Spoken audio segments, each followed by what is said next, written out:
Margarita Martínez, profesora de la SPOL, preocupada por la falta de espíritu crítico e investigativo de los bachilleres, propuso, junto a otros profesores, crear un entorno motivador que proteja las mentes curiosas de los niños y jóvenes. Así nace AHA, Parque de la Ciencia, en octubre del 2005, el primer centro interactivo de ciencias del Ecuador y el único semillero de futuros científicos e ingenieros.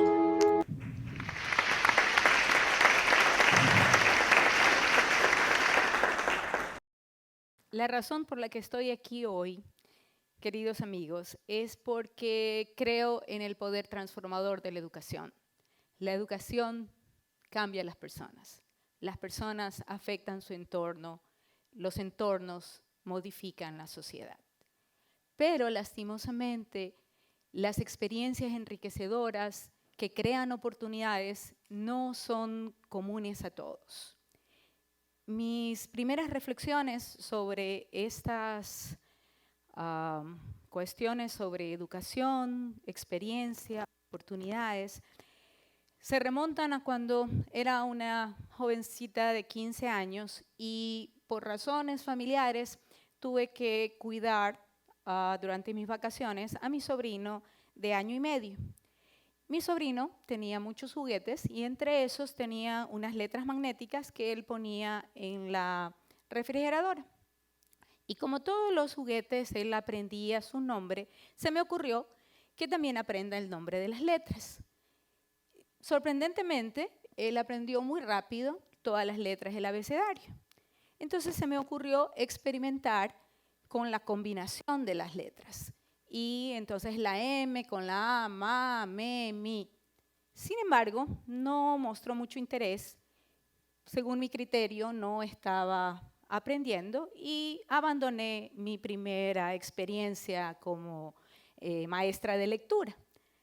Sin embargo, pocos días después, cuando yo le estaba dando de comer, sobre la mesa había un libro grande de matemáticas y él me dice, tía, ma.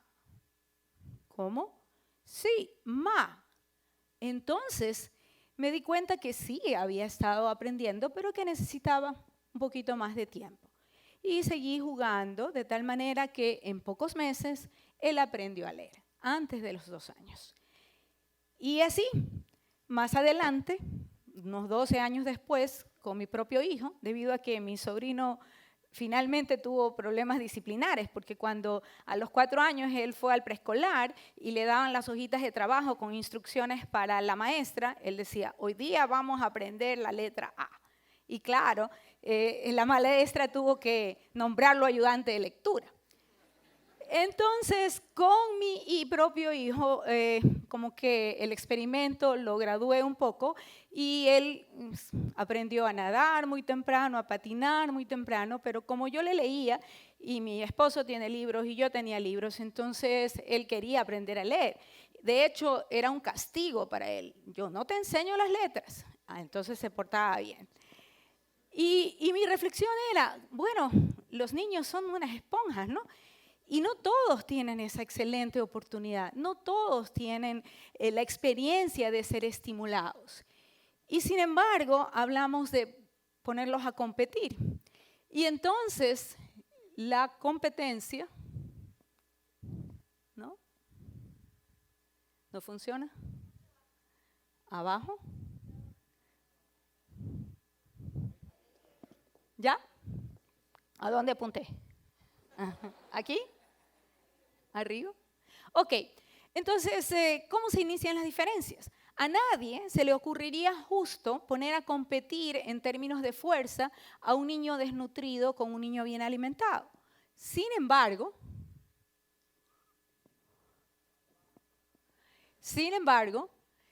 sí estamos hablando de competir a nivel internacional en términos de tecnología, con niños que son abandonados, que no son estimulados y niños que sí reciben el estímulo. La foto de acá son de niños ya en el Parque AHA que vamos a hablar más tarde.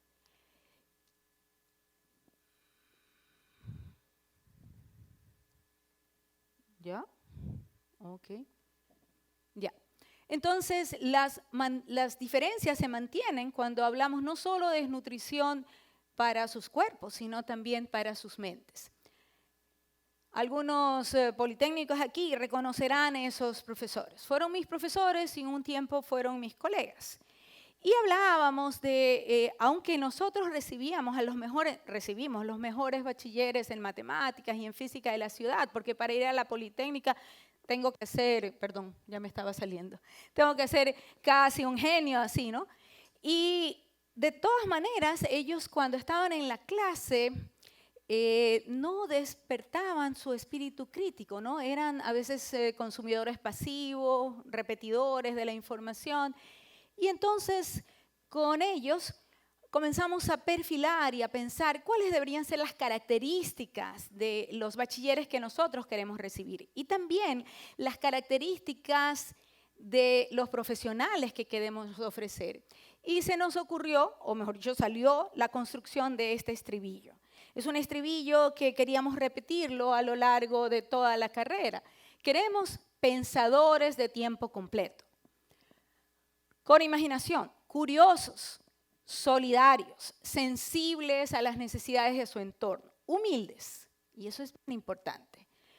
La humildad es el reconocimiento de nuestras limitaciones y a veces eso es muy difícil de encontrar, pero además atrevidos, es decir, que no sean temerosos, que con tenacidad, ese es otro valor importante, la persistencia, que no se rindan, emprendan proyectos para vivir mejor ellos, pero también para beneficiar a la sociedad. Ok, en el año 2000, mediante un proyecto entre Bélgica y la ESPOL, el componente BLIR pensaba en la creación de un centro interactivo de ciencia. Para mí eso fue excepcional, porque había tenido la oportunidad de visitar entornos como bibliotecas y centros interactivos en otros países, en donde veía cómo los niños tenían la oportunidad de tener experiencias enriquecedoras, estimuladoras. Y entonces yo, como dice mi esposo, metida, me enganché en ese proyecto y la ESPOL ofreció dar una zona allí, que está ahorita frente al CTI, para un parque interactivo de ciencias. El gobierno, el INFA comenzó a trabajar y soñamos con el primer centro interactivo de ciencia que sería eso, ¿no? Qué hermoso. Pero obviamente eso eran millones de dólares que no los podía poner la ESPOL y que esperábamos que el gobierno central o el gobierno seccional los pusiera.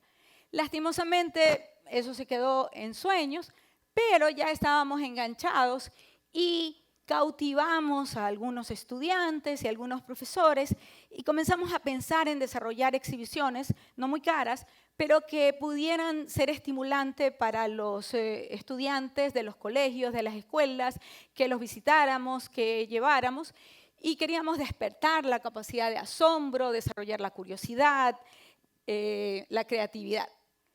Queríamos que no sea un asunto de transmitir conocimiento. El niño o el joven debía engancharse en su propio ciclo de cuestionamiento. Entonces, esas fueron algunas exhibiciones y comenzamos con las visitas de los estudiantes de los colegios y también comenzamos a llevar estas exhibiciones a, bueno, lo primero que fue a Loja, después nos fuimos a Jipijapa, después nos fuimos a Santa Elena, a Montecristi y nosotros mismos como profesores decíamos que la meta había cambiado. No queríamos transmitir conocimiento, sino que los estudiantes los crearan.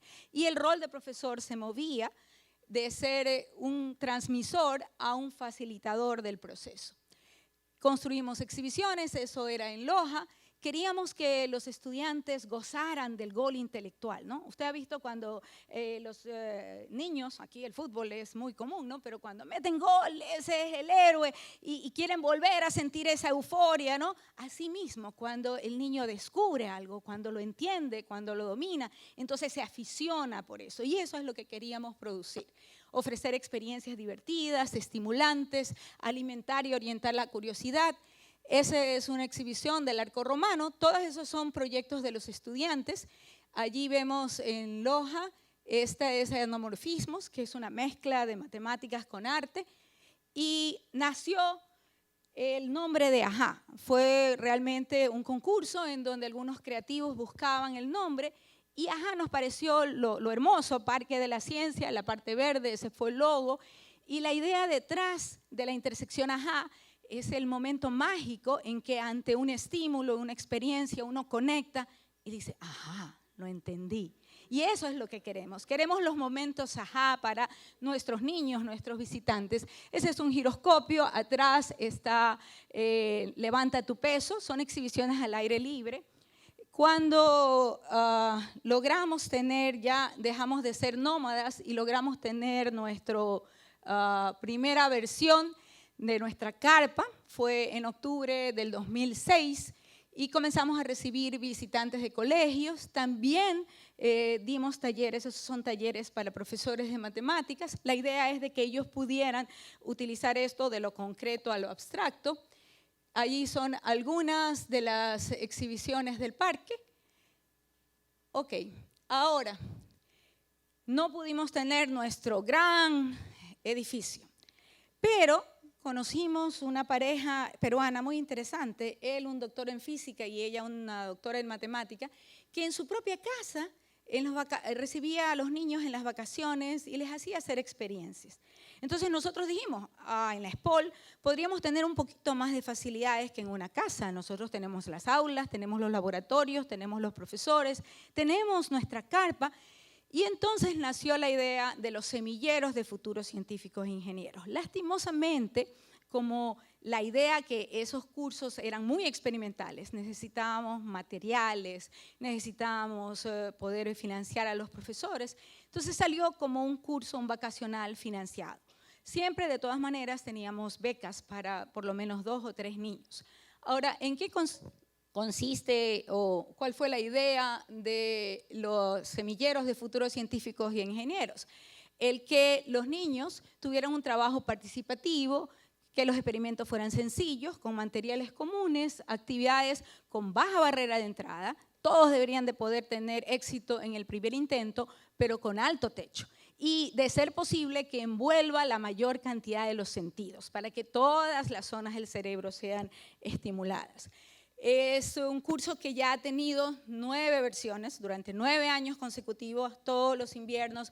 Hemos tenido niños, son 5 semanas, todos los días de la semana, de lunes a viernes, de 9 a 12. Un día juegan con matemáticas, con física, con química, con biología y con ingeniería. Y ese ha sido nuestro producto más exitoso. Aquí hay algunos de los mensajes que nosotros decimos a los niños. No tengas miedo de equivocarte, no te preocupes por el tiempo, no te preocupes por las preguntas, no te preocupes por la respuesta, preocúpate por el proceso. Y esas son algunas de las fotos de los semilleros. De nuevo tengo problemas con que pase. Esos son algunos principios para los profesores. Tenemos que infundir confianza, la autoestima, la seguridad de que sí lo puedo es importante para los niños. ¿Qué pasó? Ok. Yo creo que me ayudan pasándolo. Ok. Allí, otra de las cosas, de las normas importantes en el semillero es que nunca le decimos a los chicos cuál es la solución. Ellos mismos tienen que descubrirla. Esa es una de las cosas más difíciles de hacer en la educación tradicional. Allí ustedes pueden ver algunas de las experiencias. Pero observen desde atrás. ¡No está! ¿Por qué la moneda no está? Sí está, pero ¿por qué desde atrás no se ve? Porque nosotros lo hacemos por detrás. Ok, ese es un ejemplo en física. Esto es un ejemplo de matemáticas. Y como yo soy profesora de matemáticas, nos vamos a quedar aquí y vamos a darle un breve vistazo de lo que son las actividades en el semillero. Ok, imaginémonos que decimos a los niños que han tenido un accidente de aviación y que hay un resto del fuselaje en el oriente del avión y que ellos tienen que decidir cómo construir un reservorio de agua. Entonces, imaginémonos que esto es el fuselaje del avión. Ellos pueden decidir construir un cilindro de esta manera o pueden decidir construirlo de esta otra manera. Claro, esto que está aquí, pensemos, ¿no? Mire, esta es la hoja, está feo esto. La dividimos para 2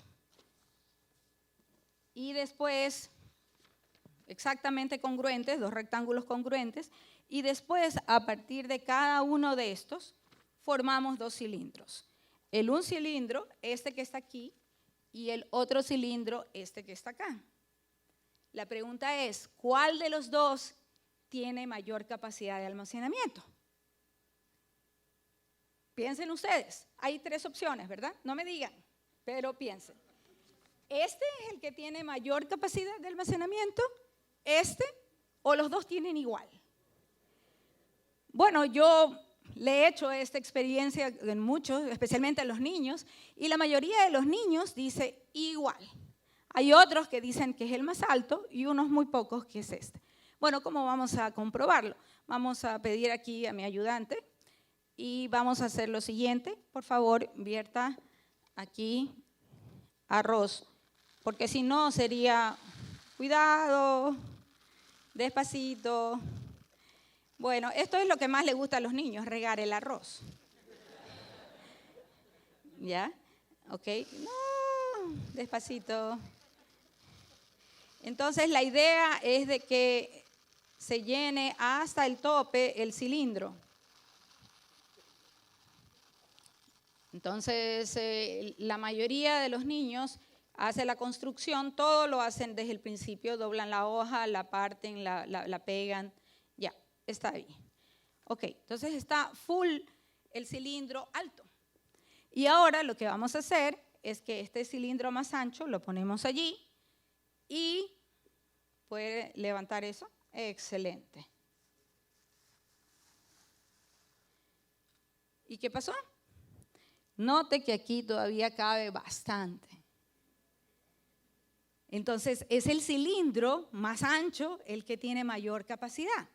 Ahora, les voy a hacer otra pregunta. Si ahora comparo este cilindro y construyo uno que es el doble de alto, significa que ahora doblo mi hoja a 4, así. O la otra opción es que cojo y la pego a lo ancho para que sea el doble de ancho. Ok. Tengo mi cilindro doble de alto, doble de ancho. ¿Cuál tiene mayor capacidad? Claro, ahorita ya ustedes aprendieron, ¿vieron? Aprendieron que es el ancho, pero ¿cuánto más? ¿Será el doble? Bueno, sí, efectivamente es el doble. Y eso es bien importante porque hasta ingenieros cometen el error de decir, a ver, tengo un ducto de desfogue y es de 30 pulgadas de diámetro. Ay, pero es muy caro. Entonces mejor le pongo 2 de 15. Grave error. Es la mitad. Ok, ya me tengo que ir. Lo único que quiero compartir con ustedes es la convicción de que debemos darle oportunidades. Y estoy abierta y espero hombros y manos para seguir llegando a más personas. Gracias.